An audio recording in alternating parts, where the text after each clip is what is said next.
সম্মানিত ইউজার, আমার নতুন আরও একটি ভিডিওতে আপনাদের স্বাগত জানাচ্ছি।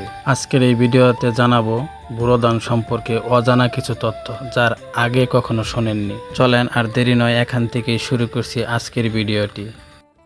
মামা এই ক্ষেতটা তো আপনি নিজের না? হ্যাঁ, এই কয় কাঠা এটা, এই ডুয়োবাটা? এটা বড় হলো 2 কাঠা। 2 কাঠা। হ্যাঁ। এটা কি ধান, মানে এই ধান এই ধানের জাতের নামটা কি? তেজগোল। তেজগোল না? হুম। এই ক্ষেতটার ভিতর কেমন ধান হইতে পারে?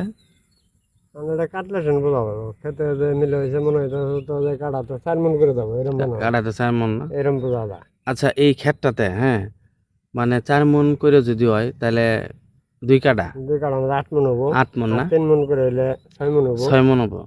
তো এখন হিসাব হইলো এই ক্ষেতটা মানে হাল বোয়া থেকে শুরু করে হুম। পানি টানি ইত্যাদি সার বিষ মিলে কত টাকা ব্যয় হয়েছে? এটা এই এভারেজ সব ক্ষেত্রে এক নাফটা, এটা তো এক্সট্রা কোনো খরচ হিসাব করিনি। তারপরে একটা ধারণা আছে না, মানে এই যে এই পুরো মৌসুমটাতে যে লোকেরা নিচে 2000 টাকা খরচ ধরো। মানে একদম আল বাওয়াতে শুরু করে পানি বৃষ্টি সবকিছু দেয়া থেকে হ্যাঁ। 2000, হ্যাঁ। তাহলে 2000 টাকা যদি খরচ হয়, 2000 খরচের বেশি হবো। তাহলে 2000 টাকা আমি ধরলাম, যদি 2000 খরচ হয় তাহলে ধান হইতে পারে ধরার সর্বনিম্ন ধরলাম 6 মণি। হুম। 6 মণের দাম কত? এদের মানে বাজার দর কত? এই যে যে ধানটা, হুম। এই ধানটার বাজার দর বর্তমানে কত আছে? 800 মনে হয়, 800-900 এর নিয়ে আছে। 800। হুম।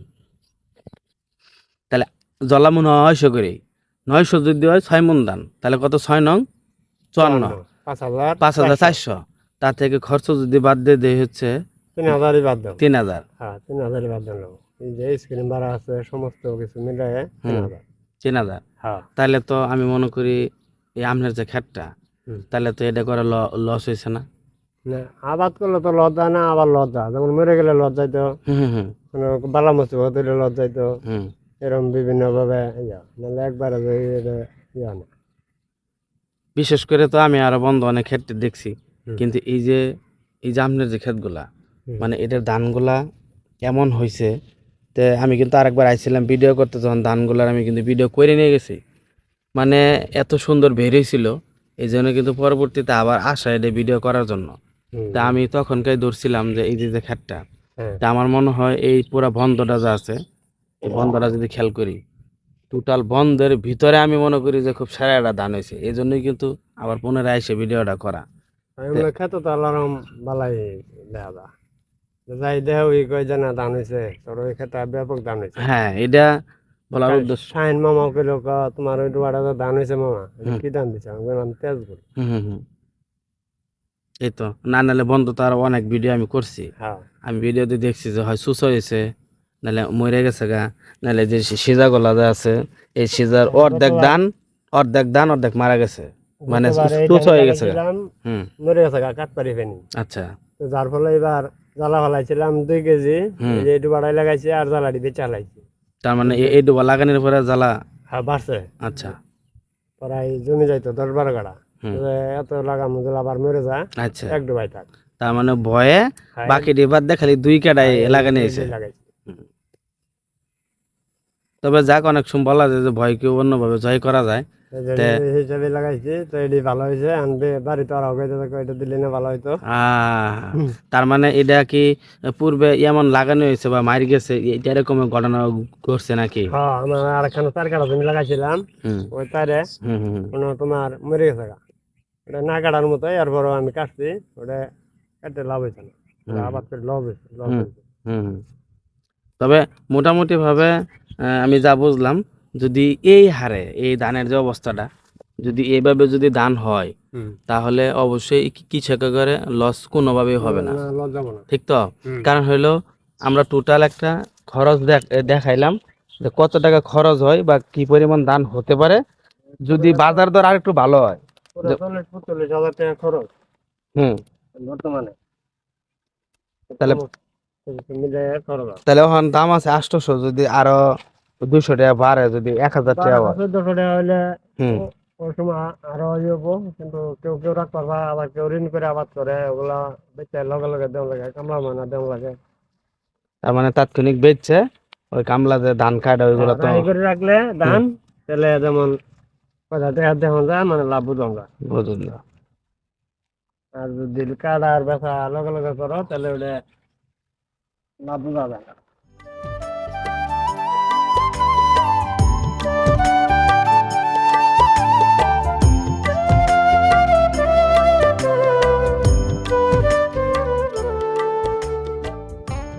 এই ছেলেটাকে দেখতেছেন, এটা হচ্ছে সেই মামার ছেলে, তার বাবাকে সাহায্য করতেছে, সেও ধান কাটতেছে। গ্রামে বুড়োর মৌসুমগুলোতে সবাই কাজে ব্যস্ত এবং সবাই সবার কাজে সাহায্য করে ধান কাটার কাজে, বিশেষ করে মৌসুমগুলোতে কাজের ব্যস্ততাটা অনেকটাই বেড়ে যায়। তবে ছোটোবেলায় বাবাকে সাহায্য করা অনেকটাই মানে খুবই ভালো লাগে আর কি।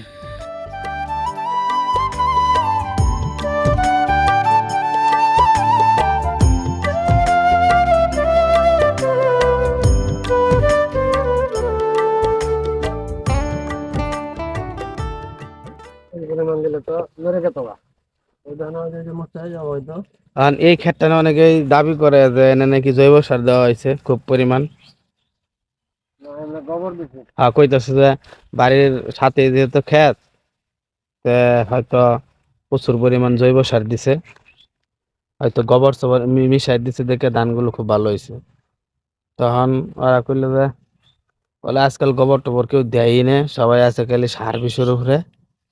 আমি আবার গোবর ব্যবহার করি, আমি গোবর পেস্ট না কিছু নাই নাকি হুম। ব্যবহার করি। বলে জৈব সারের যে একটা ক্ষমতা আছে, বা জৈব সারের কি পরিমাণ ভালা, বলে এই ক্ষেতটা দেখলে আসলে বোঝা যায়। দেখুন এই মামা ধানগুলোকে আটি করে কি সুন্দর করে বেঁধে এখানে রেখে দিয়েছে। আমি আপনাদেরকে দেখানোর চেষ্টা করি। এক একটা আটিতে কিন্তু খেয়াল করলে কিন্তু বোঝা যায় প্রচুর পরিমাণ কিন্তু ধান হয়েছে। তবে এই ক্ষেতটিতে যে পরিমাণ ধান হয়েছে এতে কিন্তু উনি খুব খুশি। ক্ষেত থেকে ধান কেটে আইলের ভিতর সুন্দর করে সারিবদ্ধভাবে এটা রাখা হয়েছে। পরে এখান থেকে এটা সোজা মানে তার বাসায় নিয়ে উনি এখান থেকে বাঙ্কার সাহায্যে বা মাথায় করে বাসায় নিয়ে চলে যাবে।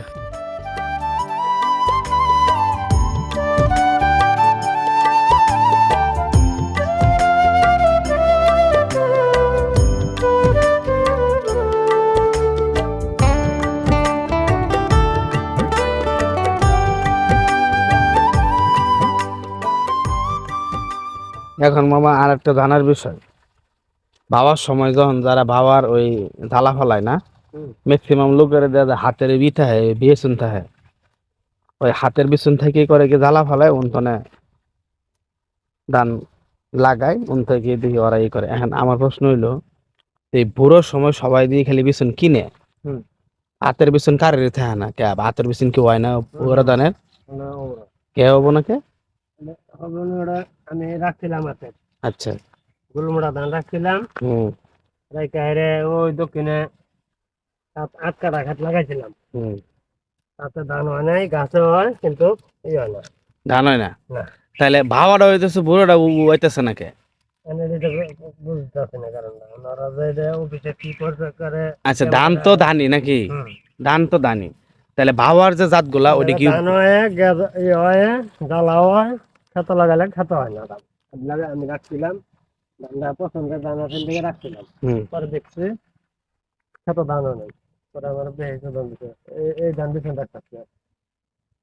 ধান বিছুন কিনতে কয় টাকা লাগবে? তার মানে মামা এই বোরো ধানের যে যে জাতগুলা মানে লাগায়, মানে যে ধানের জাতগুলা লাগাইলে ভাবা তেল লাগায় না, না, আলাদা আলাদা, আলাদা আলাদা। মানে ভাবার জাতি আলাদা। এটা হইলো বুড়ো আর ওটা হইলো ইরি ধান কয়। হুম হুম বড়ারে কয় ইরি ধান। হুম। মানে বয় আলাদা, এটি আলাদা। ও, বড় ধান আওলা ধান জ্বালা ফালাইলেও জ্বালা হয়, হুম। দুটা গেজান লাগে না। আর বড় ধান গেজানি ছাড়া ফালাইলেও জ্বালা হবে না। তাহলে এক বুঝালা কথা নেই বানপুর। তার মানে বোরো ধানের জ্বালা যখন ফালাইছিলা, হ্যাঁ গেজা বাই করে পরে ফালাইছ, হ্যাঁ। আর বাবাটা? বড়া যদি তুমি ঘর থেকে নিয়ে এমনি আওলাই ফালাই দিব, আওলা ধান হুম হুম হুম। গেজান লাগবো না, বিজার লাগবো না, তাও জ্বালা হবো। বা জ্বালা ফালাইছি, ফালাই আচ্ছা। আমরা খেত লাগাইছি। হুম। তাহলে তুমি ফালাইলেও হবো, যে কোনো লোকে ফালাইলে ও হবো। আচ্ছা, তাহলে দাও কথা নিব। তার মানে এই একটা জিনিস রহস্য লুকাই আছে নাকি? একই মানে চাষ দুইটা, আমগর অঞ্চলে তো বাবা আর বুড়োই, হুম।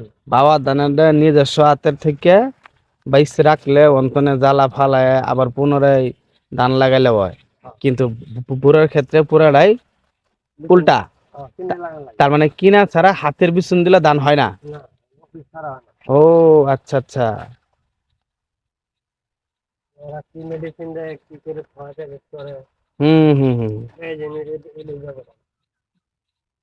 মানে যেটাই এই যে তেজ গোল্ডা দল পিছন দেখি জ্বালা হবো, হুম সব হবো, হুম কিন্তু ধান হবো না। ধান হইতো না। হুম। ও আবার ওই থেকে কিনে আনবো, ওটা আবার ঠিক হবো। তাহলে আমার ক্ষেত্রে যে তুই বাবা ধান হোক, আমি তো পিছন টা হবে না। ওহো, বুঝলাম। এই বিষয়টা আমি টোটালি জানতাম না তো। আচ্ছা, আপনারা কে কে বড় ধান হইলে জানতেন না আমার ক্ষেত্রে একটু ধান কমেন্ট করে নিজে জানাবেন। রাখতে হয়। হুম। বড় ধান হইলে নিজের ক্ষেত্রে ধান নিজেই পিছন রাখুন যা, ওটা থেকে আবার আমরা ফসল ফলাই। হুম। কিন্তু বুড়ো হয় না।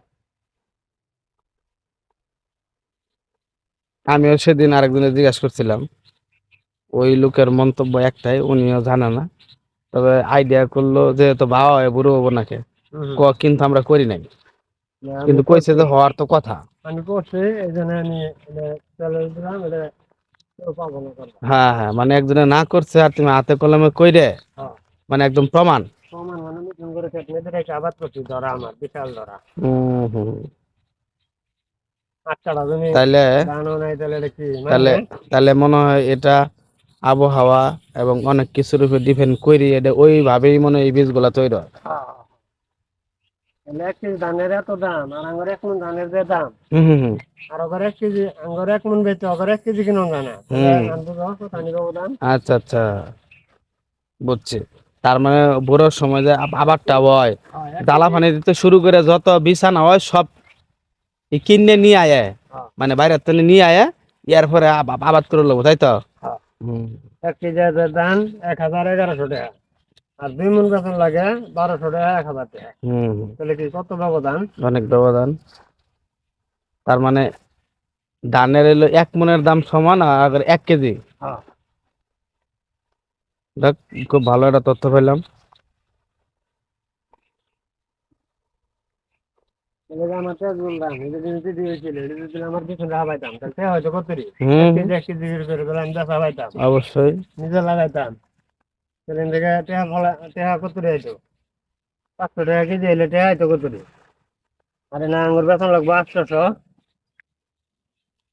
বড় যদি রাহি করুন যায়, তাহলে হবো 1000 1,000 টাকা সর্বোচ্চ। সর্বোচ্চ। আর ওদের এখান থেকে 1 কেজি আনা লাগে 1000, 500, 700, 1 আজকের এই আয়োজনটি আপনাদের কেমন লেগেছে অবশ্যই কমেন্ট করে জানাবেন, আর আমার ভিডিওটি ভালো লাগলে অবশ্যই সাবস্ক্রাইব করে পাশে থাকবেন।